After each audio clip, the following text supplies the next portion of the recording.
Todo mundo animadíssimo, todo mundo cheio de energia positiva, sabe para quê, gente? Para estudar com foco na FGV. Ah, Flávia, a FGV não existe, não. Essa banca é sem noção em português, tudo é errado. Não. É claro que o seu desabafo, ele tem um certo fundamento. Algumas questões da FGV são problemáticas, alguns gabaritos a gente olha e pensa, gente, não sei nem por onde que passa a explicação, mas a gente não pode dizer que tudo na FGV é ruim, não, isso não é verdade. Então a gente precisa entender a lógica da banca, a dinâmica da banca e especialmente, gente, observar como essa banca cobra os mais variados conteúdos, tá? Então, ó, estamos aqui em FGV, Tribunal de Contas do Estado do Pará, cargo de técnico de controle externo. Esse cargo já tinha um salário super bom. E aí a gente vai trabalhando. Primeira questão, a FGV trouxe o seguinte. Os segmentos listados a seguir são descritivos. Segmentos, os pedaços de texto. São descritivos, ela trabalhou uma questão de tipologia textual. Nosso objetivo é sempre revisar. Tipologia é uma matéria muito caidora de com força mesmo no bom dialeto mineiro em se tratando de FGV. E a FGV, em relação aos tipos de texto, ela geralmente é bem, como é que eu posso dizer assim? Bem variada. Então ela fala que os textos são descritivos, e aí ela propõe para as descrições dois cenários. As descrições objetivas, que são observacionais, e as descrições subjetivas, que são opinativas. Tem a ver com a forma como você vê algo, né? Então, textos descritivos. E aqui dentro ela faz uma divisão. Textos descritivos objetivos e subjetivos. Os textos descritivos objetivos, eles são observacionais. Por exemplo, você fala que minha blusa é preta, minha blusa de fora, meu blazer é preto e minha blusa de dentro é branca, é observacional. Provavelmente ninguém vai falar outra cor, né? Então, aqui é baseado na observação, não nas impressões pessoais. E quando a gente fala de subjetivos, aí a gente está falando de textos o quê? Opinativos, com traços de subjetividade, tá? Não é opinativo de tese que isso vai estar na argumentação.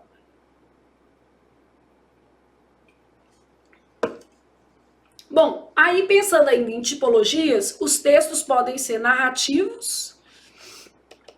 Os textos narrativos se diferenciam dos textos descritivos pelo fato de, na descrição, o conteúdo ser sempre estático.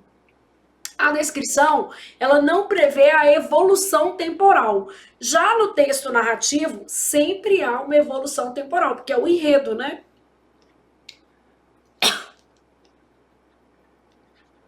Enredo, e eu vou ter evolução temporal. Bom, eu tenho os textos argumentativos, a FGV adora falar isso aqui. São aqueles que vão ter a defesa de uma tese. Eles também são opinativos, mas vão ter argumentos sustentando aquela tese, né? Bom, eu tenho os textos expositivos, que são aqueles pautados em conceito e explicação. Toda exposição está calcada na realidade.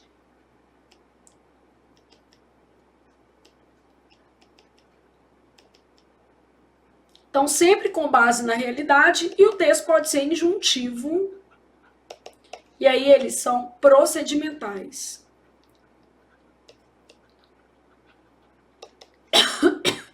Orientações.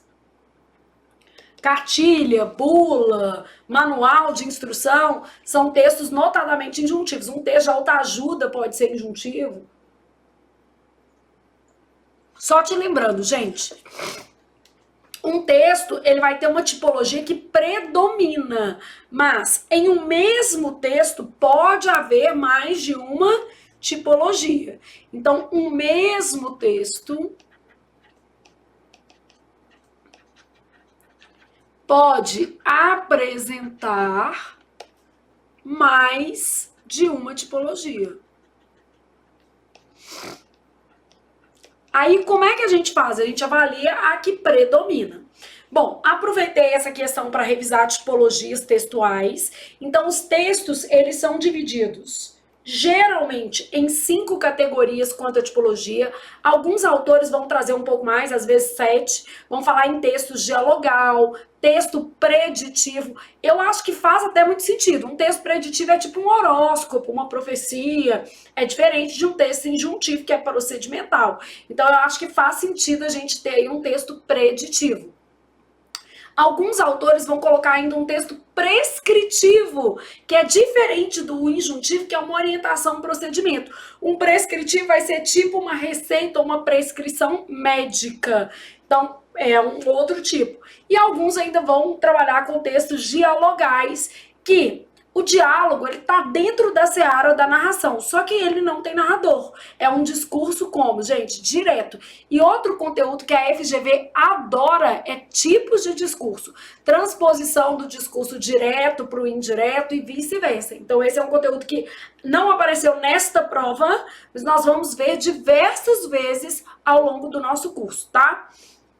Então, ó, nosso enunciado tá falando que os trechos a seguir são todos descritivos. A gente aproveitou apenas para fazer uma revisão aí de outros tipos. E tem por objeto uma pequena casa. Então, todos eles vão descrever uma pequena casa. Assinale o segmento que apresenta caráter subjetivo, ou seja, que vai trazer expressões opinativas sobre a casa. Vai falar se a casa é bonita, vai falar se a casa é feia. Então, vai trazer algum tipo de conteúdo opinativo, algum tipo de conteúdo avaliativo na descrição da casa. Ou seja, é aquele em que o observador participa com opiniões, é o conceito. Essa questão, na minha opinião, estava simples. Então, eu tenho lá assim, ó, a casa tinha na frente um jardim com numerosas margaridas. Ah, Flávia, numerosas é uma opinião? Não, né, gente? Numerosas tem a ver com uma observação, a quantidade. Ah, mas eu posso pensar que numerosas são 10 e meu amigo pode pensar que numerosas são 35. Beleza, eu até concordo que exista aí um limiar para a gente trabalhar essa questão de numerosas. Mas eu acho que você vai ter uma resposta melhor. E é assim que a gente trabalha em prova, né? Que cercavam alguns vasos de cerâmica rústica. Então, a cerâmica era rústica, é um tipo de cerâmica. Então, aqui, ó, você pode até falar assim, numerosas, eu acho que isso é impreciso. Eu concordo que há uma ideia de indefinição, uma imprecisão, mas não se trata de uma opinião. A casa mostrava janelas azuis. Azul, a gente sabe que é uma cor, então é bem objetivo. A porta larga. Gente, porta. Você tem porta de padrão de 70. Não sou engenheiro nem arquiteta não, tá? Tô chutando aqui que eu já ouvi falar sobre isso. Porta padrão de 70 e porta padrão de 80. Se a porta tiver 1,10 de largura, provavelmente isso já vai ser suficiente para a gente considerar essa porta o quê? Larga.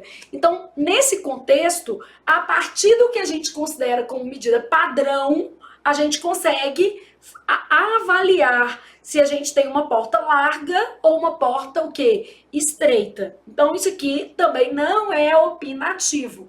Neste caso, a gente tem uma noção comparativa, que dava acesso a uma pequena sala com muitos objetos decorativos. Se a gente pensar que geralmente os cômodos de uma casa têm, em média, 3 metros quadrados, pequena deve ser menor do que isso. Mas, enfim, posso até pensar que esse conteúdo é avaliativo, mas o tamanho, ele tem menos a ver com opinião e mais a ver com embasamento comparativo. Por exemplo, eu sou considerada uma mulher pequena. Não que eu quisesse, né, gente? Mas a única coisa que aluno fala comigo, me encontra na rua e fala, nossa, Flávia, como você é pequena. Porque existe uma noção avaliativa. Geralmente o padrão de estatura da mulher brasileira é 1,65 m. Eu tenho mais ou menos 1,60 m, com muito esforço, tipo assim, quando eu respiro, né? Aí eu fico com 1,60 m. Fora isso, eu vou ter menos de 1,60 m. Então a pessoa vai olhar para mim e falar assim, nossa, Flávia, como você é pequena? Porque essa avaliação é social e ela é comparativa. Então não é bem uma opinião. Mas vamos continuar aqui para você entender. O corredor lateral, é o lugar que ele ficava, da casa, era simpático. Ah, simpático já é uma opinião, achou bonito, né? Então aqui, ó, o corredor era simpático. E tinha árvores frutíferas. Frutíferas não é opinião, árvore que dá fruto. Que projetavam uma agradável sombra no terreno. Agradável sombra. Agora sim. Por quê? Eu poderia dizer que a sombra era desconfortável. Eu poderia dizer que o corredor era feio. Isso não tem a ver com medidas, né, mensurações sociais. Isso tem a ver com traços opinativos. Então a gente já sabe que a nossa resposta é a letra C, de com certeza passa o aluno que senta e o que? Estuda. O terreno traseiro da casa era dividido em degraus. Ficava na parte de trás e havia degraus nele. Cada um deles com um tipo predominante de frutas. Nada que tenha embasamento opinativo. A casa tinha uma pequena varanda na parte de trás, mesma coisa. A gente pode falar uma grande varanda, pensa lá numa varanda 6x6, sei lá. E uma pequena varanda, pequenininha em relação ao tamanho da casa. Com cadeiras e um tapete de palha em que alguns gatos dormiam. Então, pensando aqui no conceito de descrição subjetiva, levando isso para o campo da opinião, a resposta que converge com o conceito de descrição subjetiva é a letra C, de continuarei estudando até tomar posse. E aí você percebe que a FGV ela não tem só questões difíceis, não. Só que a questão 2, ela é um... beleza. Bom, a questão 2, eu vou preferir fazer uma revisão com vocês aqui, porque eu acho que vai ser mais importante. Deixa eu colocar aqui uma folha em branco, tá? Então, uma folhinha aqui. Eu ia fazer só no final, mas ela vai ficar difícil de você entender sem um mínimo de revisão. Vou colocar um Ctrl C aqui, Ctrl V. Só para não ficar uma coisa assim que você não vai acompanhar.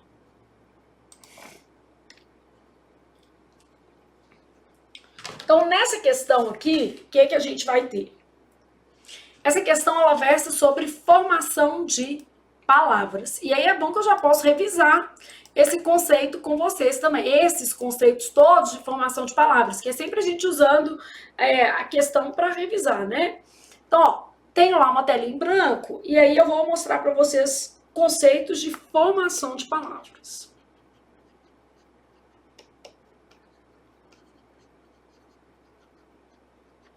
Eu tenho vários processos. Um dos processos é a derivação. Na derivação, a palavra normalmente é feita pelo acréscimo de elementos, afixos que representam aí sufixos e prefixos, mas ela também pode ser feita pela redução.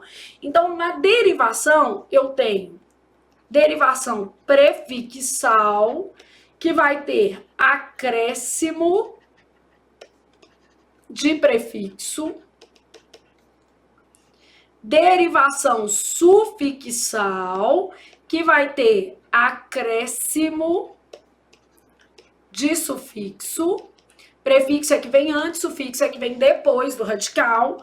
Eu posso ter derivação prefixal e sufixal. Nesse caso, eu tenho um acréscimo independente de prefixo e de o quê? Sufixo. Então, acréscimo independente de prefixo e de sufixo. Eu posso ter uma derivação parasintética ou parassíntese.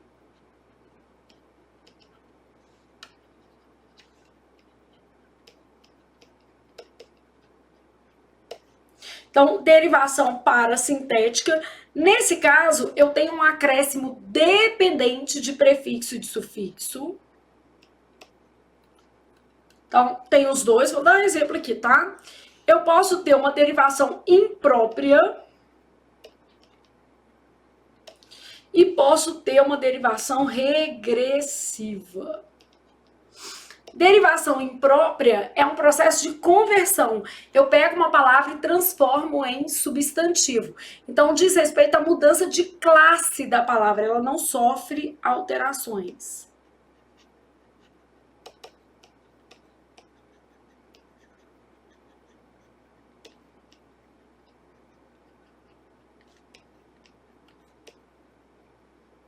Então, a palavra em si não sofre alterações. E na derivação regressiva, o que vai acontecer? A palavra sofre uma redução. Então, nesse caso aqui, a gente vai, por exemplo, formar substantivos abstratos a partir de verbos. Então, aqui, ó, na regressiva, formam-se substantivos abstratos, sempre assim, tá? A partir da redução do verbo. Redução de fonemas, no caso, tá? Então, isso é o processo de derivação. E aí eu tenho o processo de composição. No processo de composição, a gente vai ter a junção de radicais.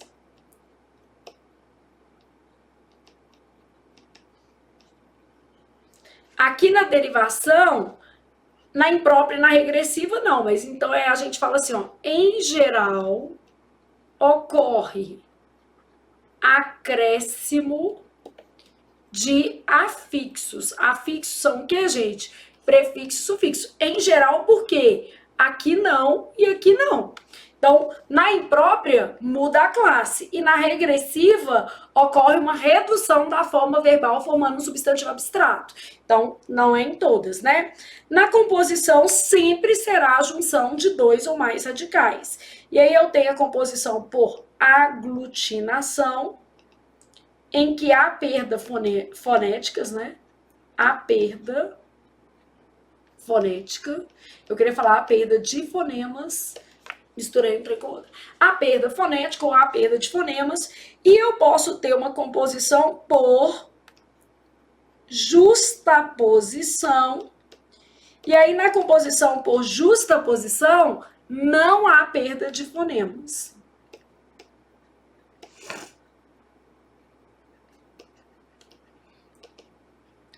Então, não há perda fonética. Então, pensando aqui na formação de palavras, vamos pensar um pouco mais. Existem outros processos.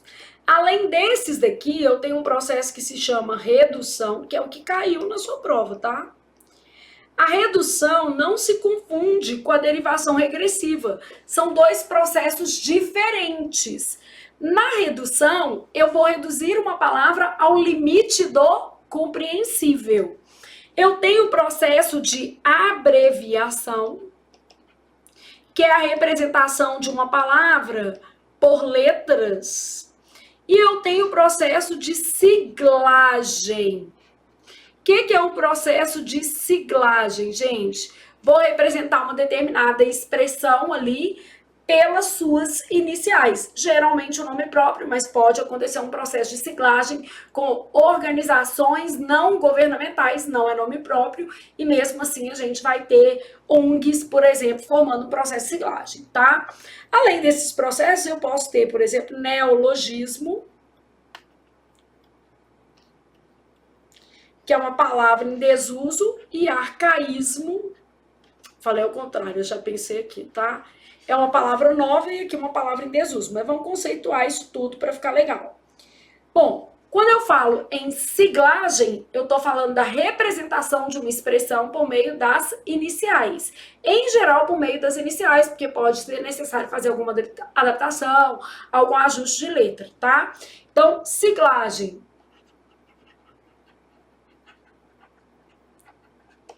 Representação de expressão pelas iniciais. Aí vamos para cá. Arcaísmo, uma palavra em desuso.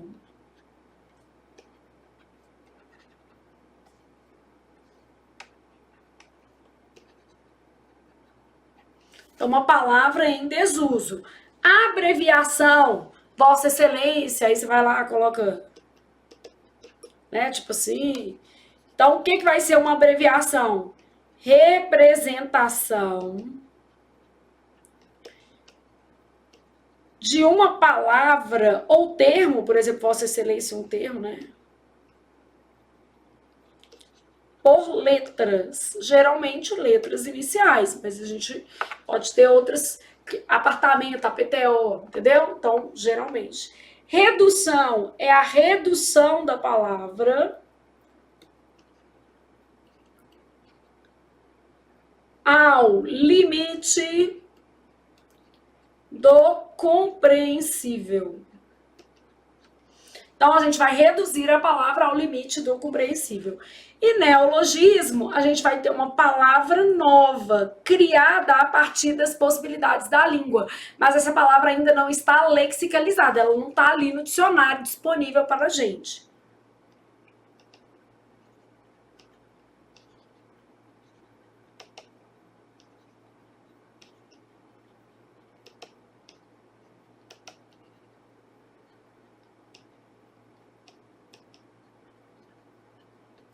Então, palavra criada a partir das possibilidades da língua, e essa palavra ela não está lexicalizada. O que quer dizer isso? Ela não consta do dicionário, ou não consta no dicionário, que as duas regiões são corretas.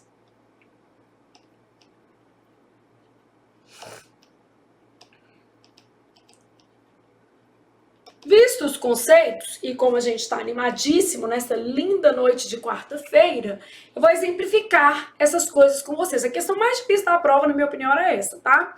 Ela era uma questão complicada, assim. O aluno tinha que ter um bom domínio conceitual para não confundir isto aqui com isto aqui. Foi o que a FGV acabou trabalhando dentro da sua prova, tá?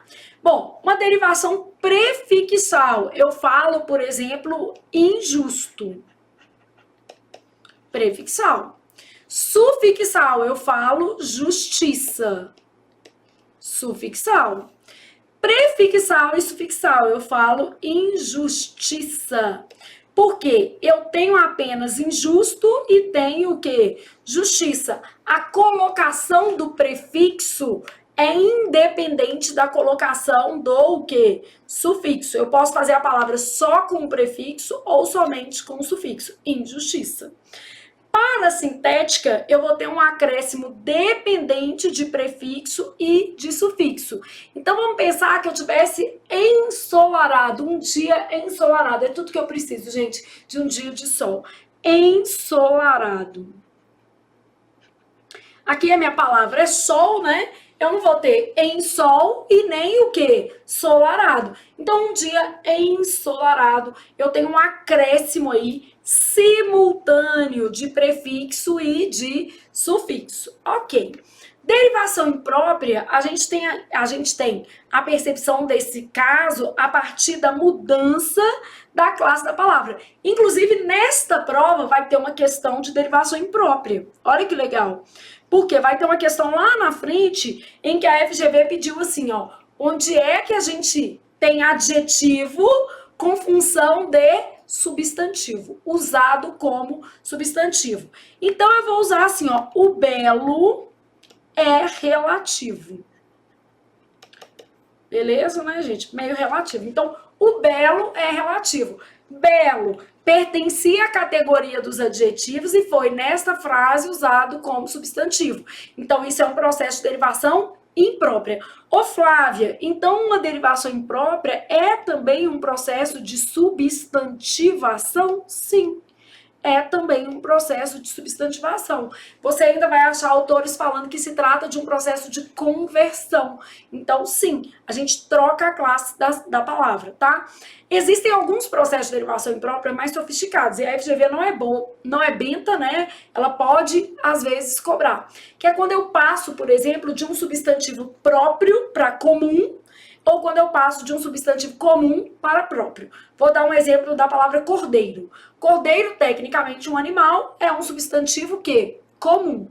Quando eu falo o cordeiro com inicial maiúscula, me referindo a um sobrenome, ou me referindo a uma espécie de personalização daquele cordeiro, eu usei inicial maiúscula, eu fiz um processo de conversão, de derivação imprópria, porque eu passei de um substantivo comum a próprio, de própria comum. Mas isso é o, tipo assim, é o rodapé da gramática, não costuma cair, nem na FGV, nem em banca nenhuma.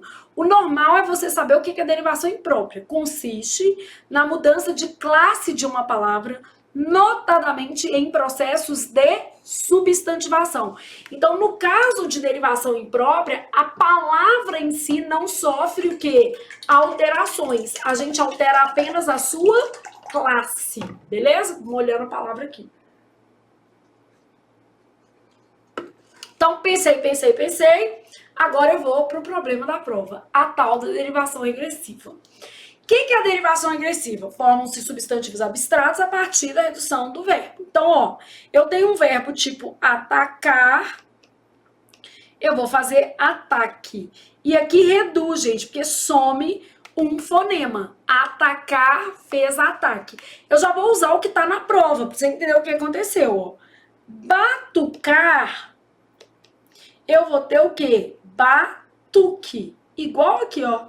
Igual o ataque. Tá vendo? Na hora que eu vi esse que, eu falei, isso aqui já vai ser isso aqui. Então, batucar, batuque. Vender, eu vou falar o quê? Venda, a venda da casa. Olhar, eu vou ter olho? Não.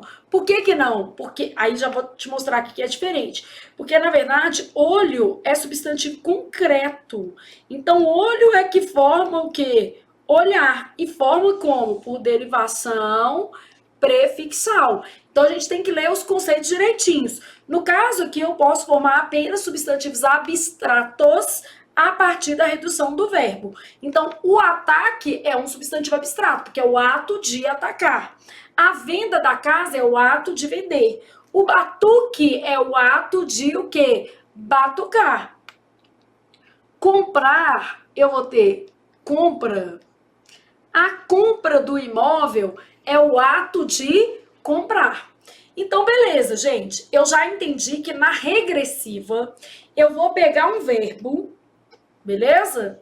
E vou reduzir os fonemas desse verbo e vou formar um substantivo que abstrato, ok? Então, eu tenho várias questões ali para olhar. Bom, na redução não é isso que acontece. Olha o que acontece no processo de redução.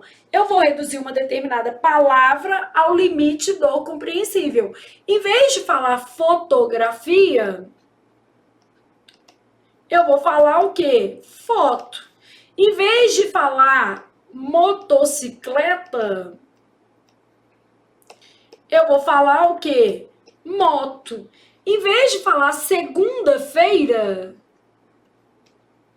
vou reduzir para o quê? Segunda. Então, Minas Gerais, eu vou reduzir para Minas. Rio de Janeiro, vou reduzir para Rio. Então, neste caso, consiste em reduzir a palavra ao limite do compreensível. Eu não formei uma nova palavra, é a mesma palavra. Então, na redução, é a mesma palavra reduzida ao limite do compreensível. Bom, no caso da siglagem, a gente vai representar uma determinada expressão por suas iniciais. Então, vou colocar aqui OMS. Vamos homenagear a FGV. FGV, então Fundação Getúlio Vargas. Arcaísmo vão ser palavras em desuso. Então, vou pensar numa palavra que hoje não é mais o que? Usado bedel, por exemplo, né? Cruzeiro. E isso acontece porque, por exemplo, houve a substituição da moeda. Por que eu vou usar a palavra cruzeiro? Não faz muito sentido. Cruzeiro consiste de moeda, né? Aí o menino, na hora que eu falei cruzeiro, ele já pensou no time, ele já pensou, por exemplo, em cruzeiro de navio, e eu aqui na minha cabeça pensando em o quê? Moeda. Então aqui, ó.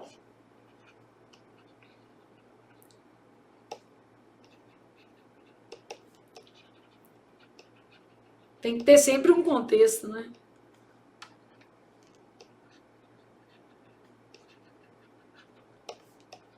Nem consegui. Agora que eu pensei na possibilidade. Então, o cruzeiro está desvalorizado frente ao dólar. Nessa palavra, nessa frase, eu teria a palavra cruzeiro empregada como um arcaísmo, porque a moeda está em desuso. Se eu falar Disquete, a gente não usa mais disquete, a gente não usa nem pendrive, quanto mais disquete, né? Então, disquete, pendrive são tecnologias que foram substituídas. CD, DVD, videocassete. Fala com um menino de 10 anos assim, você sabe o que é um videocassete? Daqui a pouco, gente, máquina fotográfica, o menino não vai saber, porque ele vai associar foto com celular. Bom, a abreviação é a representação de uma palavra por termos ou letras, então a abreviação de hora, H minúsculo, sem ponto e sem espaço, né? Então, 10 horas, Vossa Excelência, por exemplo. Então, você tem ali abreviações. E neologismos, palavras criadas a partir das possibilidades da língua. Vamos supor que eu falasse assim, fulano é pegável. Feio, né, gente? Mas tudo bem. Algumas pessoas devem ser pegáveis. Então, fulano é pegável. Quer dizer, é uma pessoa que dá pra gente manter um certo relacionamento, dá pra sentir um certo arrepio, né? Se a gente encontrar a pessoa pelada, não sai correndo. Então, isso quer dizer que é pegável. Bom, isso aqui vai representar um neologismo. Vendo pro lado de cá, a gente tem a composição com uma junção de radicais, a aglutinação com perda de fonemas. Vamos supor que eu tivesse plano mais alto, falei o quê? Planalto. Em mais boa, mais hora,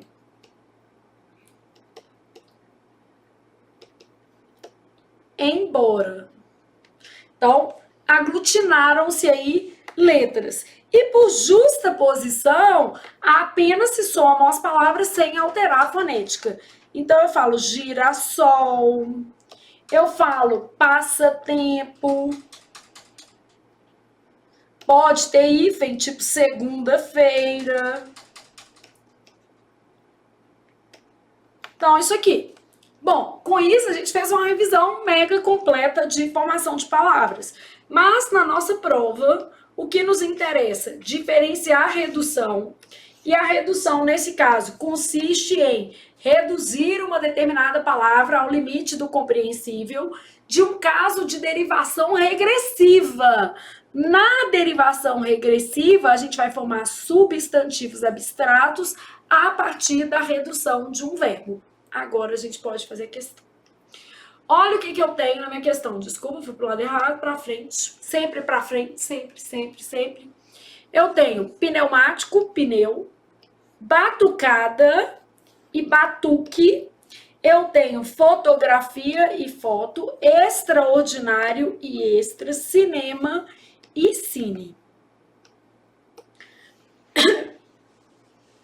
Quando a gente vai ler isso aqui, ó, pneumáticos esvaziados. Então, os carros após a corrida traziam os pneumáticos, que são os pneus mesmo, esvaziados, o que fez com que os mecânicos trocassem os pneus. É a mesma palavra, só que ela apareceu na sua forma reduzida. E é isso que o enunciado está avaliando. Ele quer que não acontece isso. Vamos lá. A abreviação é um processo de palavras em que o vocábulo criado é proveniente de uma redução de extensão gráfica do vocábulo original, mantendo-se o significado.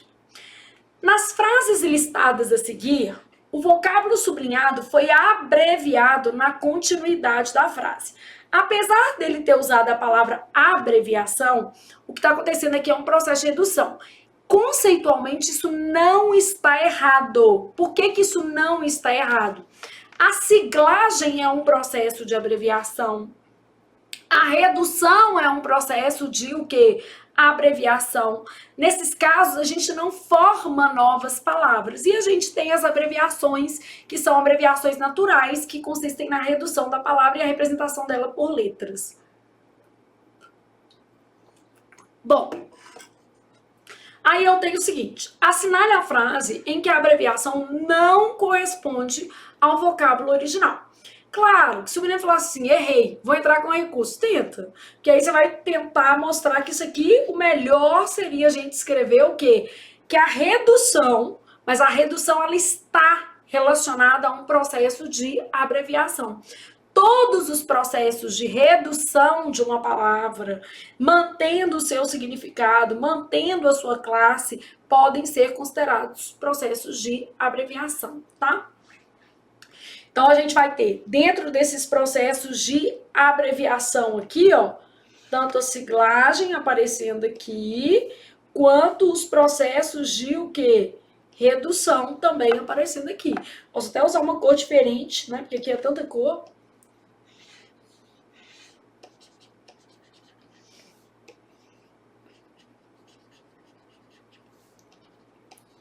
Então, qualquer redução, né? Por termo. Então, a gente pode fazer isso aqui. Bom, aí tô aqui na minha lógica. Eu fui lendo a questão e fui percebendo o que estava acontecendo. Pneumático e pneus, houve um processo de redução, tá? Os jogadores do time vencedor organizaram uma batucada para a comemoração da vitória. Então, batucar forma batucada. E forma por redução, aqui, ó, formou por derivação sufixal. E forma por derivação regressiva, batuque.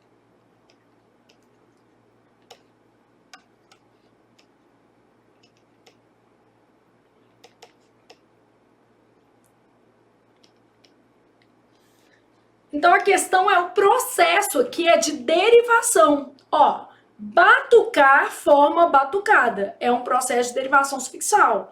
E batucar é que forma batuque, que é um processo de derivação regressiva. Então, quando ele fala assim, ó, eu quero a que não corresponde ao vocábulo original. Essa não corresponde ao vocábulo original. Porque o processo aqui é um processo de o quê, gente? Derivação. As fotografias do passeio escolar ficaram expostas nas salas e muitos alunos pediram cópias das fotos. Fotografia, foto é a mesma palavra reduzida. Então, aqui é um processo de redução. Eu também fiz por eliminação, pensando assim, ó, redução, o único que era derivação era isso.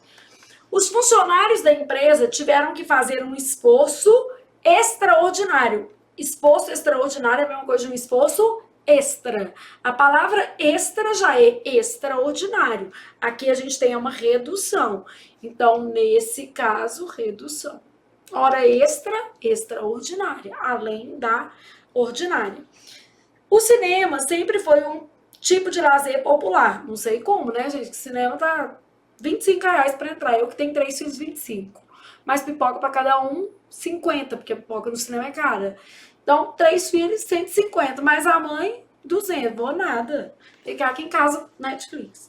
O cinema, tô brincando, de vez em quando eu vou, né, gente? Mas também não dá pra ficar indo toda hora, não. O cinema sempre foi um tipo de lazer popular, mas o cine pode ser uma manifestação cultural. O cine ou cinema, tem que ir ao cinema terça-feira, que é mais barato. Só que terça-feira à noite eu trabalho. Não é assim, a vida não é simples. Na verdade, terça-feira à noite eu tenho aula, né? Que eu tô fazendo faculdade. Sou universitária agora. Bom, então, gente, nesse caso aqui, batucar e batucada e batuque são palavras formadas por um processo diferente. Tem a ver com o processo de derivação e não com o processo de redução. Logo, a nossa resposta é essa. Ah, Flávia, mas eu não achei que foi legal a FGV usar a palavra abreviação no lugar de o quê? Redução. Beleza, você poderia até questionar isso, mas vários autores vão explicar que existem 3 processos básicos de abreviação. E aí eles vão primeiro pegar a abreviação em si, também chamando de abreviatura, que vai ser a representação dessas palavras a partir de letras. E aí depois eles vão falar assim, a siglagem também é um processo de abreviação, porque ela encurta a palavra sem modificá-la na sua essência semântica. Então, siglagem. E a redução é outro processo de abreviação, porque encurta a palavra sem modificá-la na sua essência semântica. Só que quando eu falo batuque em relação a batucar, eu tenho aqui uma modificação da essência semântica. Para começo de conversa, eu mudo a classe. Eu saí de um verbo e formei um substantivo abstrato, tá? Então, nesse caso aqui, no caso da derivação regressiva, eu formo novas entradas a partir de um processo de derivação e não a partir de um processo de redução da palavra, no caso, redução mesmo, beleza? Bom, então não era uma questão fácil, né? Na hora que eu olhei, lógico que eu sabia por causa disso aqui, eu já tinha uma noção, ó, batuque vem de batucar. Quando eu vi esse sufixo ada aqui, eu ainda falei assim, isso aqui também, né? Vem do verbo batucar, vai fazer o quê? Batucada, né? Então a gente já sabe ali que a gente pode fazer esse substantivo também, né? Arrumar, arrumada. Eu consigo mostrar ali uma base verbal formando outros termos a partir do acréscimo de ado, ido, ado, né? Então dá pra gente ter essa noção, mas para ter essa noção tinha que ter estudado um bocadinho, tá? Não era fácil, não. Você podia fazer por eliminação às vezes, porque sabia que pneumático, pneu, fotografia, foto, extraordinário, extra, cinema, cine, também dava. Respirei, agora não tá tão ruim, mas também não é uma questão muito fácil, diz respeito ao emprego das palavras. Então, muitas questões na FGV são de semântica. Então, essas questões de semântica, elas dizem respeito a, vamos dizer assim, ideia de um determinado termo num contexto. Palavras que a FGV adora, através, e ela vai acabar falando o seguinte, que o ideal é a gente só usar através quando tem a ver com passar por dentro. Apesar de muitos bons autores aceitarem em outros contextos, ela vai trazer isso de maneira mais, como é que eu posso dizer? De maneira mais restrita. Eu até fiz um post sobre isso, amanhã eu posto ele de novo, que é bom que amanhã eu tô sem tempo, vou aproveitar isso, tá? Então, nesse caso do através, o que a gente vai ter? Notadamente, através é tido em vários dicionários como sinônimo de a partir de, por meio de, e também com o sentido de passar por dentro de, mas o melhor sentido para essa palavra é passar por dentro de. Então, ela gosta de através. Quer ver outra palavra que ela adora? Ela gosta, por exemplo, da mais informações e maiores, né? Mais e maior.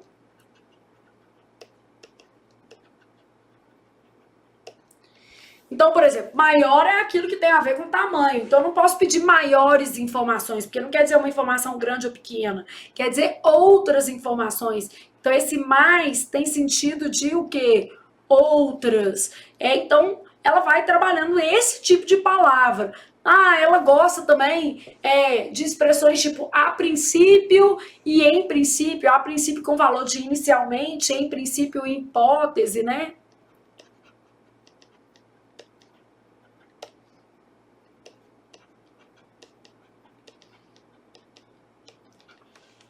Nessas questões, o que ela está cobrando é a precisão vocabular, beleza?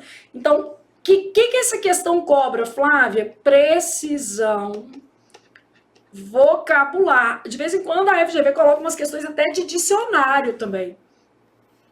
Bom, as frases listadas a seguir pertencem ao livro A Cidade e as Serras, de Eça de Queiroz.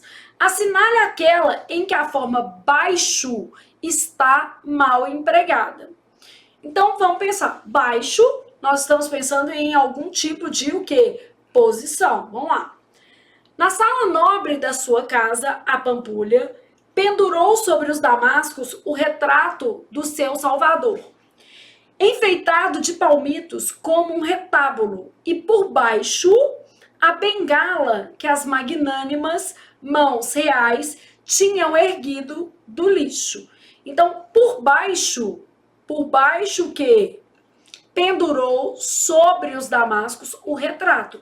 E por baixo do retrato, então eu estou usando uma blusa por baixo. Tá certo, não tá, gente? Então, por baixo do retrato, no sentido de uma blusa por baixo. Ok. E de fundas milhas de ruas cortadas por baixo e por cima, de fios de telégrafos, de fios de telefones, de cabos e gases. Então, olha o que acontece. As ruas são cortadas tanto em cima quanto que embaixo. Então, são cortadas por baixo e são cortadas o quê? Por cima, indicando o modo como as ruas são o quê? Cortadas. Também possível. Essa questão a gente vai lendo todas e você vai perceber que existe uma imprecisão vocabular num termo, tá? Pobre Diana, dos ombros para baixo, daqui para baixo. A preposição, ela tem toda a necessidade aqui, tá? Então, aqui, ó. Pobre Joana, dos ombros para o quê? Baixo. Nem sei se tem a pele cor de neve ou cor de limão. Então, daqui para baixo não olhou nada.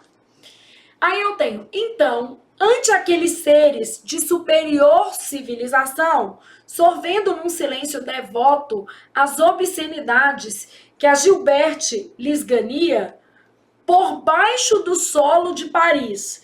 Gente, vai ser por baixo do solo ou embaixo do solo.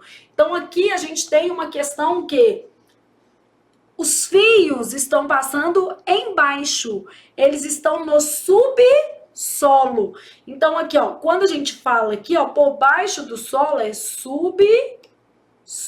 E aqui tem hífen, né? O prefixo sub e o prefixo sob, eles vão ter hífen com H, B.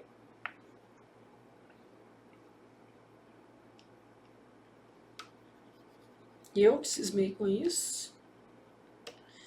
Sub e sob vão ter hífen com H, B e R. Eu quero dar a regra e escrever errado. Então, aqui, ó. Subsolo, por exemplo. Aqui, ó. Sub-herói. Aqui, sub-bancada.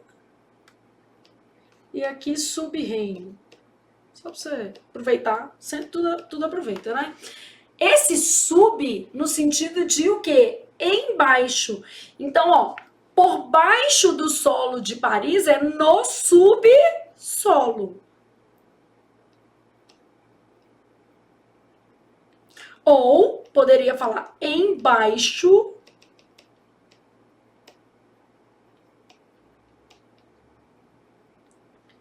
Paris com letra maiúscula. De Paris, beleza? Então, aqui é que a palavra está o quê? Mal empregada. Ô, Flávia, mas eu pensei assim, ó, de fundas milhas de ruas cortadas por baixo e por cima, de fios de telégrafo. A rua é cortada por baixo e também o quê? Por cima. Então, nesse caso, você está fazendo a rua, é o seu referencial, e você tem cortes por cima e por baixo, né? Acima da rua, e embaixo eu poderia fazer esse paralelo, tá? Aqui eu faria por eliminação. Essa daqui tá ótima, essa daqui, na hora que eu li, eu botei um asterisco.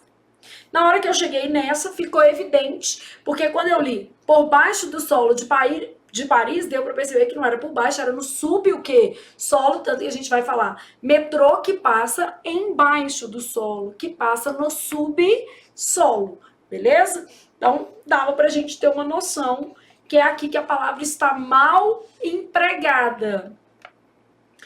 Isto por aqui também é lindo. Gritou ele de baixo.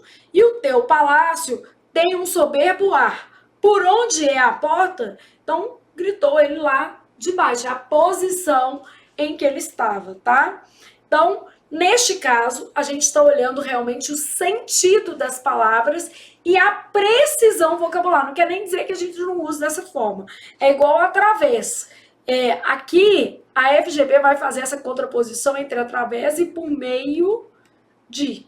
O através é só aquilo que passa dentro. O mais, outras, o maior tamanho. A princípio, vai querer dizer o quê? Em primeiro lugar. E em princípio, hipoteticamente, conjecturalmente.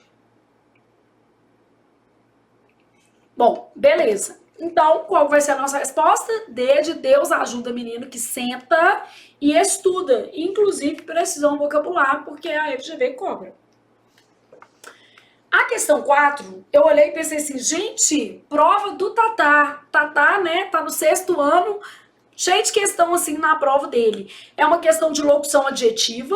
Não é uma matéria que cai muito, mas aparece com certa frequência em provas da Fundação Getúlio Vargas. E aí ela pede para você avaliar se a substituição foi feita adequadamente. Aqui, ó. Quando eu falo a natureza do homem, ela falou a natureza humanista. Não, humanista é uma corrente filosófica, né? O humanismo, inclusive, é uma corrente bem interessante. Quando a gente fala a natureza do homem, a gente quis dizer a natureza o quê? Humana, não humanista, tá? O humanista, aqui a gente está falando de uma corrente filosófica. Bom, um feixe de luz não é um feixe iluminado, é um feixe luminoso. Iluminado é que a gente coloca luz. Um feixe de luz ele já possui, ele é luminoso. O nevoeiro do outono, o nevoeiro outonal. Maravilhoso. Flávia, mas eu não ia saber outonal, faz o resto. Ó, os prospectos de turismo eram os prospectos turísticos, não turistas. Turista é a pessoa, né? Então, os prospectos turísticos eram distribuídos na entrada do Parque Nacional. O turista é o indivíduo. As águas das chuvas, as águas pluviais. Diferente de águas o quê? Fluviais, que são do rio. Os homens de hoje, os homens o quê? Odiernos. Poder do rei, poder régio. Amor de mãe, amor materno.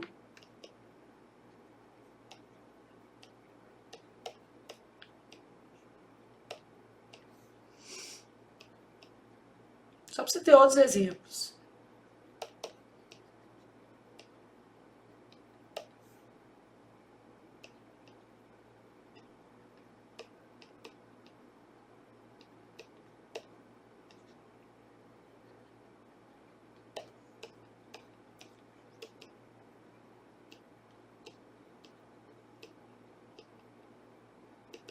Sem capacidade, incapaz.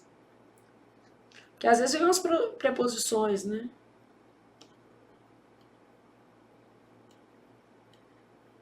Homens de hoje, odiernos. Nem sempre, né, gente, uma locução adjetiva vai poder ser transformada em um adjetivo. Então, né, não é sempre que isso vai acontecer, tá?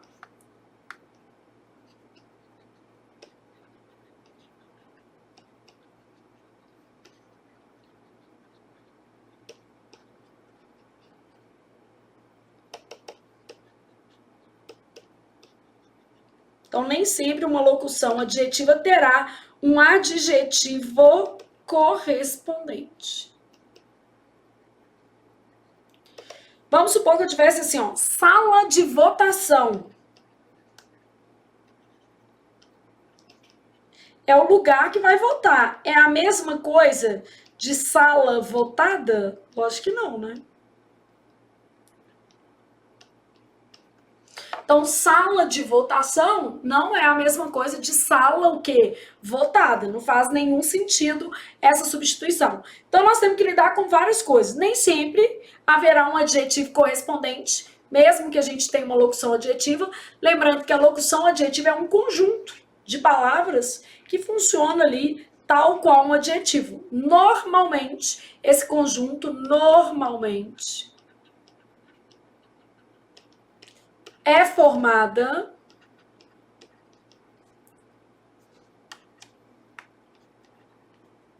de preposição mais substantivo, mas não é sempre não. Não poder do rei, poder régio. Flávia, eu posso fazer poder real? Pode, tá? Também é adequado. Amor de mãe, amor materno. Amor de irmão, amor fraterno. Pessoa sem capacidade, pessoa o quê? Incapaz. Então, posso fazer isso aqui. Respirou e continuou, porque a vida é assim. Aí eu tenho o seguinte: assinale a frase que não mostra presença de um adjetivo substantivado. É o que eu estava te explicando lá no início da nossa aula. É outro caso aqui que a FGV está cobrando de derivação como, gente? Imprópria. É a mesma coisa de eu chamar isso aqui de substantivação. Então, vamos supor que eu tivesse o seguinte, eu tenho a palavra triste.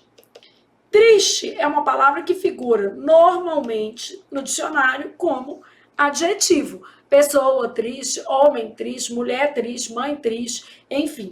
E eu posso falar assim, o triste é ver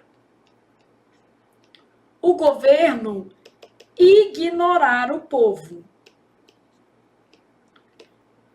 Então, se eu falo, o triste é ver o governo ignorar o povo, o que eu fiz? Eu coloquei um determinante.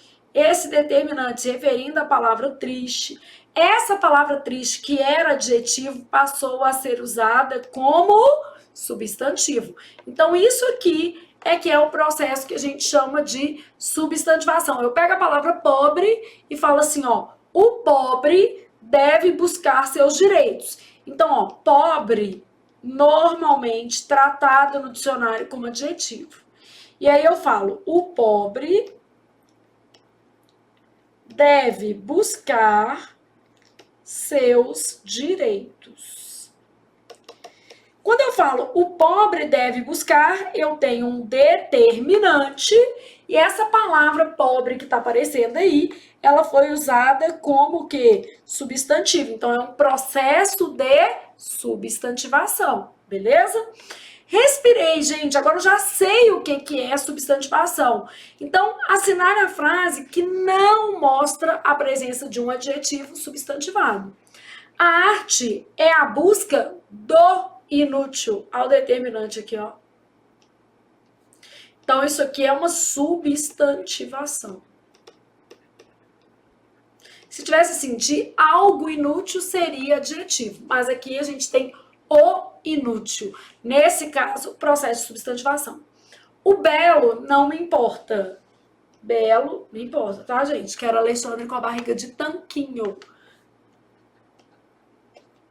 Ele pede assim, faz macarrão pra mim. Eu falei, eu não. Você vai ficar comendo macarrão, né, gente? A barriga desanda. Não, vai comer não. E o Alexandre é daquele tipo assim, se for uma comida que ele gosta, ele come até passar mal. Não, vou fazer não. O belo não me importa. Então, o belo aqui é um processo de substantivação. A arte de pintar é a arte de expressar o invisível por meio do visível. O invisível e o visível. Então, tenho duas palavras aqui, ó. Nesse processo de substantivação, é comum o uso de determinante. Então, isso é muito comum. Quanto mais vejo o estrangeiro, mais amo a minha pátria. Eu nem preciso ver o estrangeiro, já amo minha pátria, né? Apesar das dificuldades que o Brasil tem, a gente, né, sabe que a gente também tem muitos pontos positivos. Então, substantivação. O homem estrangeiro, o local estrangeiro, tá vendo? A música japonesa dá qualidade para a música. Música já era substantivo. Então, japonesa, adjetivo. Agora, se eu falasse assim, ó, a japonesa veio me visitar, aí eu teria um processo de substantivação, porque japonesa a gente está associando aí a uma qualificação, uma designação de adjetivo pátrio. Então, neste caso, seria uma substantivação. Então, a música japonesa é um suplício chinês. Então, aqui, ó, chinês, qualificando o substantivo. Esses termos são adjetivos pátrios, né, gente?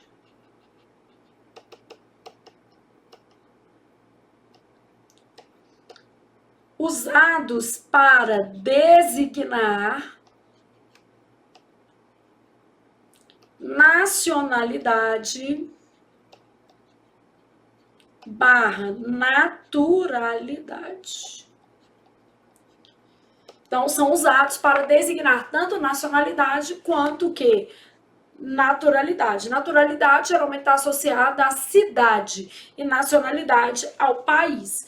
Então, nossa resposta que não apresenta presença de um adjetivo substantivado, letra E, de estudei para tomar posse no próximo concurso que eu quiser. E é isso, gente, tem que ir com o P. Depois, a gente está na questão 6. Assinale a frase que apresenta adjetivos. Gente, você viu tanto de questão de adjetivo nessa prova? De valor semântico oposto, antônimos. Só que não bastava ser antônimos, tá? Num jogo de palavras. Então, eu tenho que perceber uma intenção nesse uso dos antônimos. Se é um jogo de palavras, eu tenho uma intenção, né?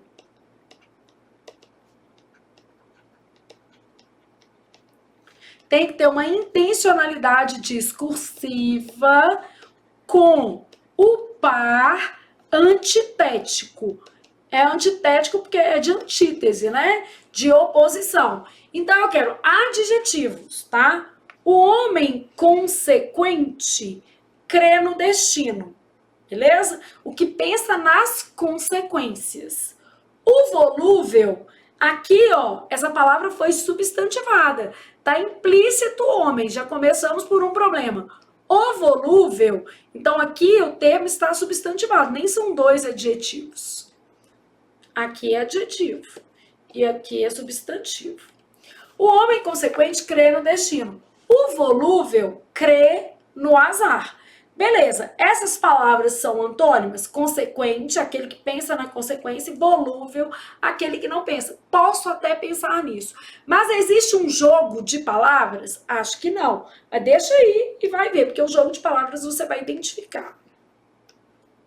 Depois eu tenho, comece fazendo o que é necessário. Depois, o que é possível.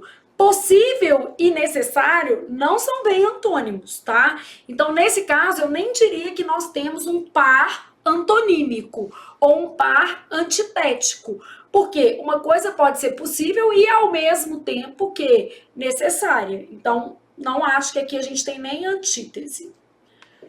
Um parente pobre é sempre um parente o quê? Distante. Então, quando eu falo o seguinte, um parente pobre é um parente distante, eu não tenho oposição.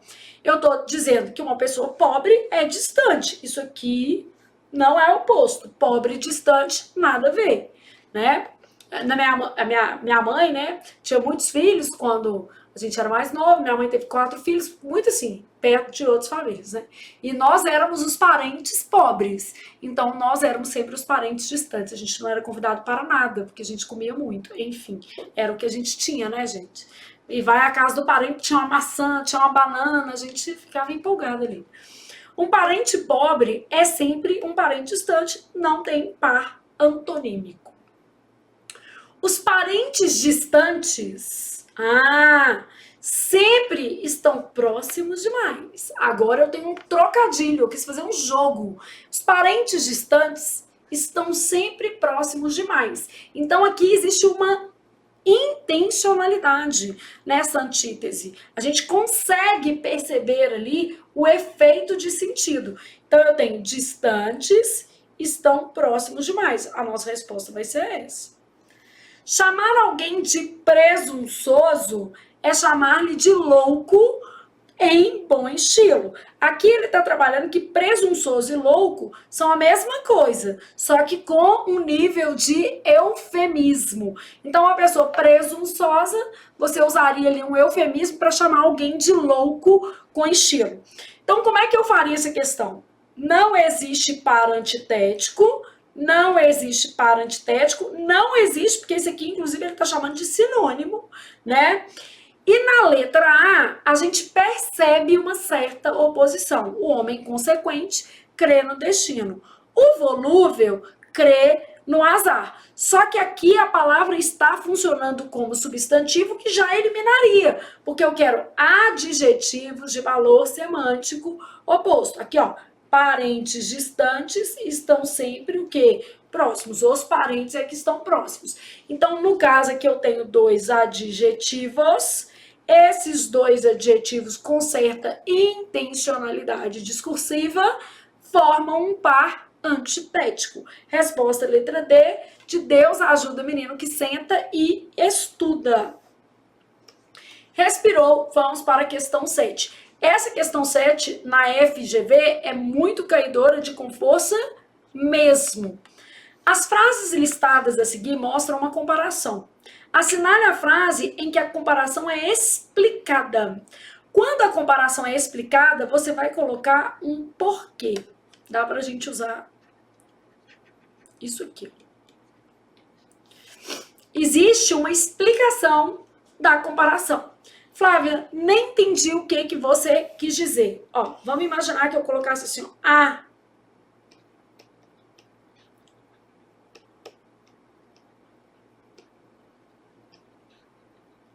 a língua é como um guarda-roupa. Eu não expliquei. Por que eu não expliquei? Porque eu apenas fiz uma comparação. Língua é tal qual um guarda-roupa.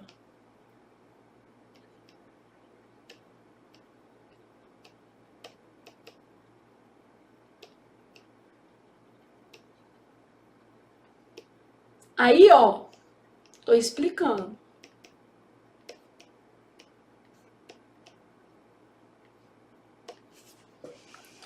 Vou colocar com a situação, vou ficar mais bonitinho. Agora é uma comparação explicada. A língua é como guarda-roupa, pois temos peças que devem ser compatíveis com a situação. Então, eu tô querendo dizer assim, ó, tanto na língua quanto no guarda-roupa, a escolha das peças tem a ver com a situação. Não vou vir dar aula de biquíni e também não vou usar uma linguagem muito coloquial, porque a gente tem ali uma aderência entre a situação e o que a gente vai escolher na nossa língua e o que a gente vai escolher no nosso guarda-roupa. Então, eu vou observar conectores, ou eu vou inserir conectores, eu vou usar elementos como 2 pontos, isso tudo pode fomentar uma explicação. Quando eu faço uma comparação explicada, tá? Explicita-se o motivo da associação. Então, imagina o seguinte, quando eu falo que a língua é como um guarda-roupa, eu explicitei que é porque a gente tem peças, tanto na língua quanto no guarda-roupa, e essas peças devem ser compatíveis com a situação de uso. Respirei, fui olhar lá. As ideias são como filhos errantes. Então, filho errante, filho lá fora do casamento, coisa fora, é errado. Então, as ideias são como filhos errantes. Aparecem quando menos se espera o filho, que você não planejou, tá? Só fora do casamento. Não. As ideias, então, são filhos errantes. Aparecem quando menos se espera. Então, beleza. Nesse caso, ele explicou, né? Por quê? Pois aparecem quando menos se espera. As ideias aparecem quando menos se espera e os filhos errantes também. Então, ele explicitou o motivo da associação. É porque os dois aparecem quando não se espera. Então, isso acontece porque os dois não podem ser esperados. Não estão previstos nem a ideia, nem os filhos errantes. Entenderam? Bom, uma biblioteca é como um organismo em crescimento. Por quê? Não sei. Não sei. Agora, porque está sempre cheia de alimentos, sempre recebe mais livros, aí eu teria explicado. Então, aqui, eu sei por quê? Não. As palavras são como médicos de uma mente doente. Por que elas são médicos? Onde é que está explicando por que elas são médicos de uma mente doente ainda? A vida é uma doença sexualmente transmissível. Deus é mais, quem teve essa criatividade. A mais difícil de você pensar é essa daqui, ó. Agora, o que acontece? Que tem 100% da taxa de mortalidade. Todo mundo vai morrer. Todo mundo vai morrer. Flávia, você não acha que essa daqui também explica? Bom, que acontece? Essa explica, mas ela explica doença sexualmente transmissível. Observe que esse tem está no singular. Então, esse que é um pronome relativo e ele está retomando a doença. Então, a vida é como uma doença sexualmente transmissível com 100% de taxa de mortalidade. Então, é o tipo de doença, é doença sexualmente transmissível, não é gonorreia, não. Não é, sei lá, não sei tantas doenças sexualmente transmissíveis, não. Mas é uma doença que tem uma taxa de mortalidade 100%. Agora, olha o que acontece. As ideias são como filhos errantes. Os filhos errantes e as ideias, os dois, aparecem quando menos o que se espera. Flávia, mas eu não posso dizer que as duas coisas aqui também têm 100% de taxa de mortalidade? Pode, não vou dizer que não tem, não. O que acontece é que aqui é uma oração adjetiva e ela está, de certa maneira, explicando este termo.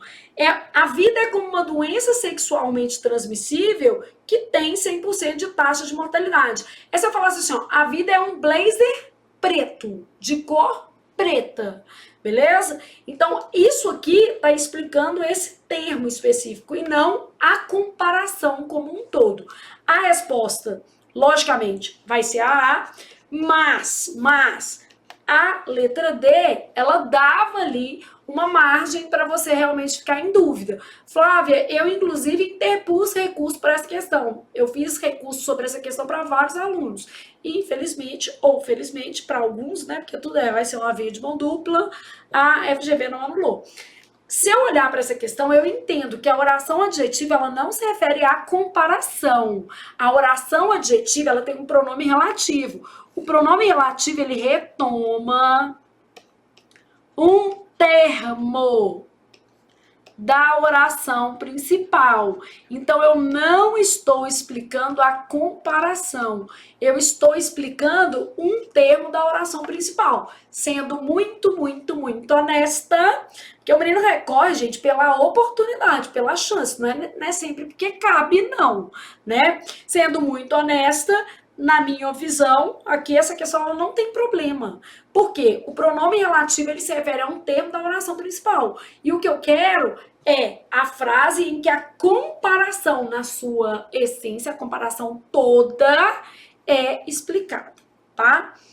Bom, tomo café da manhã como rainha, almoço como princesa e janto como mendigo. Por quê? Porque eu não quero engordar. Eu na vida, né? Mentira, gente, eu amo comer à noite. E eu amo comer de manhã também. E o pior, eu amo comer na hora do almoço. Logo, eu me sinto uma Magali, porque eu amo comer a qualquer tempo, né? Então, a verdade é essa. Mas eu diria que a refeição menos importante para mim é o café da manhã. Se eu não ligo de não tomar, comer de manhã. Se eu tomar só um café, tá tudo bem. Mas almoçar, eu adoro. Tomar café da tarde, eu amo. E jantar, eu mais que amo. E ceiar, eu mais que amo. Tipo aquele lanchinho meia-noite. E o Tatá também vem atrás de mim, né? O meu menino pequeno vem, tchau. Bom, mãe, eu desço a escada, ele vai. Enfim. Aqui não explicou nada. Bom, espero que vocês tenham entendido, então, que o que diferenciou a letra A da letra D, porque a FGV vai fazer isso, tá? O tipo de relação. Aqui, esse porquê, esse pois, ele une duas orações, estabelecendo entre elas relação do sentido. Então, quando eu penso nisso aqui, ó, quando eu pego esses dois pontos com valor de porquê, de pois, eu estou estabelecendo uma relação entre as orações que compõem o período. Então, eu estou explicando a comparação. Quando eu penso na oração adjetiva, a oração adjetiva ela se refere a um termo da oração principal. Então, ela não está explicando a comparação, ele está explicando um termo da oração principal e, portanto, não é a nossa resposta, tá? Então, se eu fosse a FGV analisando, por mais que eu argumentei, não rolava mesmo não. Então, questão 7, letra A, de amanhã eu vou estudar português. Assinale a oração adversativa que estabelece uma relação real de oposição entre os segmentos. Gente, essa também é muito caidora de com força mesmo. Caiu até na prova agora da Secretaria de Educação de Minas Gerais, uma prova também de 2024, e foi uma das questões mais erradas na prova. Ela é difícil, né? Flávia, o que é uma real oposição? Quando a gente pensa em real oposição, as coisas são excludentes. Então, a real oposição, ela tem que permitir um efeito excludente. E aí a gente vai ter que analisar, é o sentido que manda, tá? O inferno existe, beleza?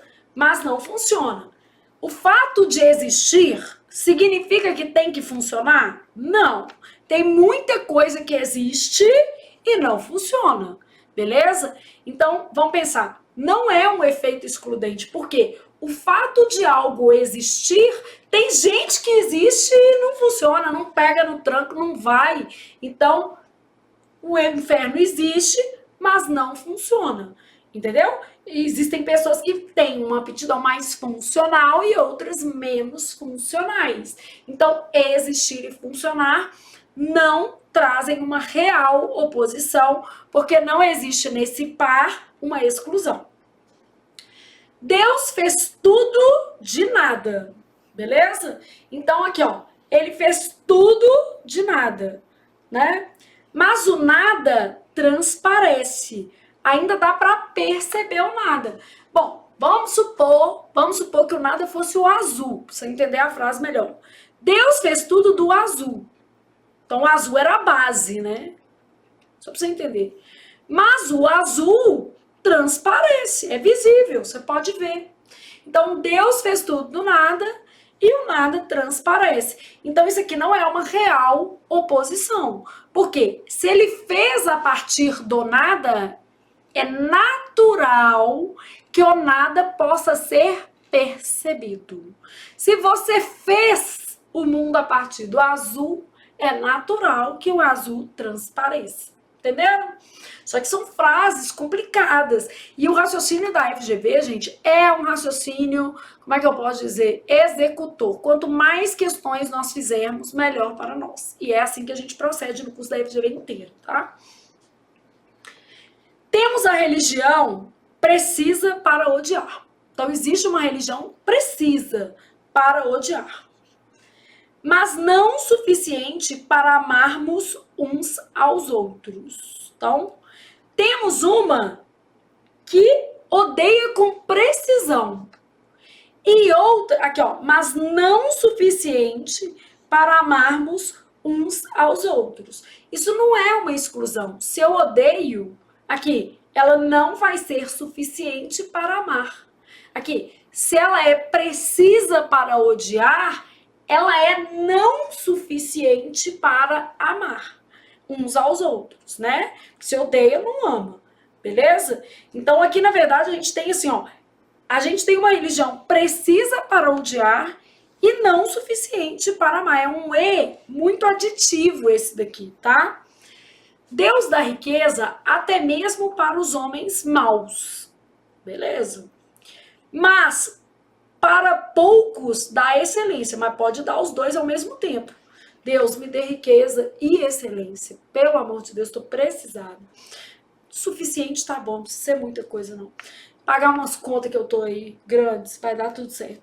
Deus dá riqueza até mesmo para os homens maus, mas dá a poucos excelência. Riqueza e excelência não são excludentes.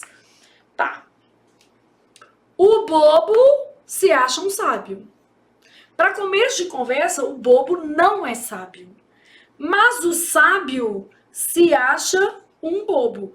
Aqui eu tenho um efeito excludente. Para começo de conversa, eu tenho o seguinte: quem é bobo não é sábio. Quem é sábio não é bobo. E aqui a relação é exatamente contrária. O bobo se acha sábio Já o sábio se acha um bobo. Então a ação é especificamente contrária. É tão fácil a questão de observar essa real oposição que às vezes o que a gente faz? A gente dá uma viajada. A gente fica pensando, não, vamos pensar aqui no inferno, vamos pensar na riqueza, e a gente acaba interpretando a questão para além do que está pedindo. Então, esse real efeito de oposição, essa real relação de oposição, ela tem a ver com um efeito excludente, em que uma parte da oração fala o contrário da outra parte. Então, o bobo se acha um sábio, já o sábio se acha o quê? Um bobo, beleza? Então, o efeito aqui é de real oposição.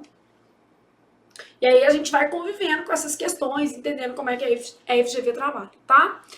Leia a frase abaixo com atenção. Meu marido resolveu gastar só com ele, próprio marido. Bares, que marido que é esse? Não abri a porta para ele, não. Um tênis de cada cor, que beleza, comprava um monte de tênis. Uma coleção de relógios. Ganhei um filho. O marido era o filho, né? Só pensava nele. Nos separamos. Ainda bem, amém pra você. Não que eu seja a favor do divórcio, apesar de já ter me divorciado algumas vezes. Mas, gente, ninguém merece casar com filho, né? Cada um tem que fazer a sua parte. Vamos falar a verdade. Assinale a afirmativa correta sobre seu significado ou estruturação. Os gastos do marido revelam egoísmo e desperdício. Um tênis de cada cor, uma coleção de relógios, desperdício. E quando ele só pensa nele, egoísmo. É essa. Tava muito fácil essa questão. Mas vamos eliminar as outras para você chegar ali na lógica da interpretação de texto da FGV. Um tênis de cada cor mostra adaptação a uma moda jovem. Uma vez que o mesmo par de tênis tem mais de uma cor. Não tá falando isso aqui não, gente. Quando falou um tênis de cada cor, é um par de tênis preto, um par de tênis branco. Então, são vários pares, né? Um pé de cada cor, não. Então, essa daqui tá errada. A coleção de relógios indica alta competição com os amigos. Não, indica que ele é gastador e que ele compra coisas desnecessárias. Mas não quer dizer que ele usasse os relógios e nem falasse com o coleguinha, eu tenho, você não tem, não tem isso aqui não. A frase ganhei um filho demonstra que esse filho é fruto de uma adoção. Adotou o marido estragado da mãe dele, né? Pegou o menino que era para ser homem e o trem era mais ou menos um menino. Então, não é isso não. Então, esse daqui se adotou, né? Um filho literalmente da mãe. A última oração da frase mostra a causa de a mulher ter ganho um filho. Não, gente. A última oração, nos separamos, é a causa dela ter ganho um filho? Não. A última oração, primeiro, é o efeito do problema, nem é causa. Já é o efeito. E o efeito do comportamento do marido. Vou usar a palavra inadequada.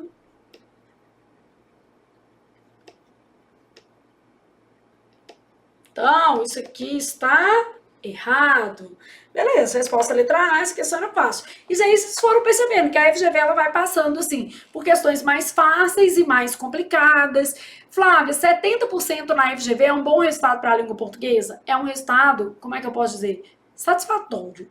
Mas a gente vai sempre buscar o 100%, porque a gente sabe que o nível de concorrência das provas é altíssimo, tá? Mas assim, a FGV é mais desafiadora que as outras bancas, então a gente não vê tanta gente fechando as provas da FGV, não. Assinale a frase em que o emprego da expressão todo o está inadequado. Isso aqui cabe uma revisão. Quando eu falo todo sem artigo, a ideia é de qualquer. Quando eu falo todo o ou toda a, com artigo, a ideia é de inteiro. Então eu falo assim, ó, todo o país se mobilizou acerca do fato. Todo todo o país é um país o quê? Inteiro. Todo o país, todo o Brasil se mobilizou acerca do fato. Agora, vamos supor que eu tivesse assim, todo homem busca a autonomia. Pelo menos a gente espera, né? Todo homem no sentido de o quê? Qualquer homem. Como é que eu posso fazer isso aqui errado? Vamos imaginar que eu falasse assim, todo o Nordeste brasileiro é seco. Vai estar errado, porque só existe o quê? Um Nordeste brasileiro. Então tem que ser todo o Nordeste brasileiro ou todo o Nordeste? Então, todo o Nordeste brasileiro, o Nordeste brasileiro o quê? Inteiro. Agora, vamos supor que eu tivesse isso aqui, ó. Todo o Nordeste brasileiro. Aí fica errado, né? As grandes regiões com inicial maiúsculo, tá?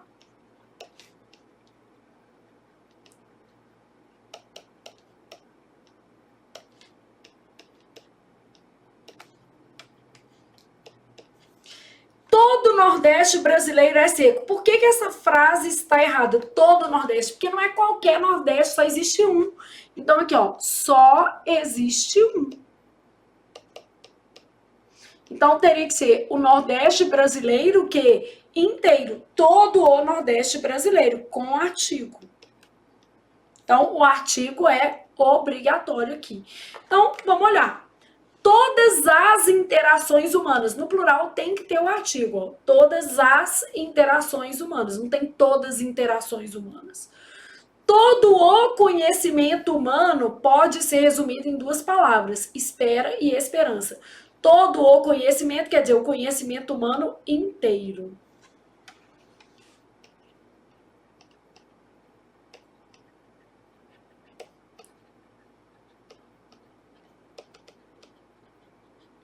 Todo o conhecimento inteiro. Então, beleza, beleza. Uma descoberta não consiste em ver o que todo mundo não viu, mas em pensar o que ninguém ainda pensou. Todo mundo, no sentido de o quê, gente? Qualquer pessoa.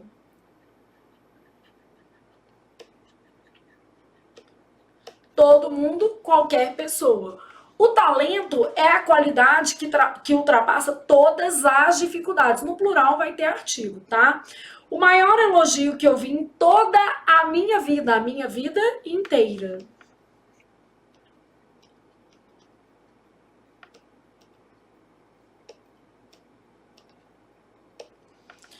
Então, o que nós temos de resposta? Eu quero um emprego inadequado, vai ser esse daqui, ó. Todo o mundo, porque tem que ser o quê? Todo mundo. Qualquer o quê? Pessoa, beleza? No sentido de qualquer pessoa. Então, ó, você percebeu como a FGV trabalha. No nosso curso, a gente vai sempre fazer muitas questões. Isso vai ser o mais importante para você evoluir na sua organizadora. Então, assim, é um curso muito, mas muito prático. Por quê? Nós temos dois cursos, né, gente? O de teoria e correção de provas. Também, nesse curso também, a gente faz exercícios por assuntos por assunto. E nós temos também o curso de exercícios para quem já tem bastante domínio da matéria, não precisa revisar, por exemplo, adjetivo, tipologias textuais, e aí vai optar ali por fazer apenas o curso de exercício. Mas vamos dizer assim, a FGV é uma banca desafiadora porque ela traz muitos conteúdos que não são comuns em outras bancas. Ela traz muita questão, por exemplo, de tipos de discurso, ela traz muitas questões de coerência versus incoerência, algumas questões de figura de linguagem mais elaboradas. Então a gente vai trabalhando isso tudo ao longo do nosso curso na prática, vendo os conteúdos da sua organizadora da forma como ela cobra de verdade, tá, pessoal? Então, ó, provinha feita.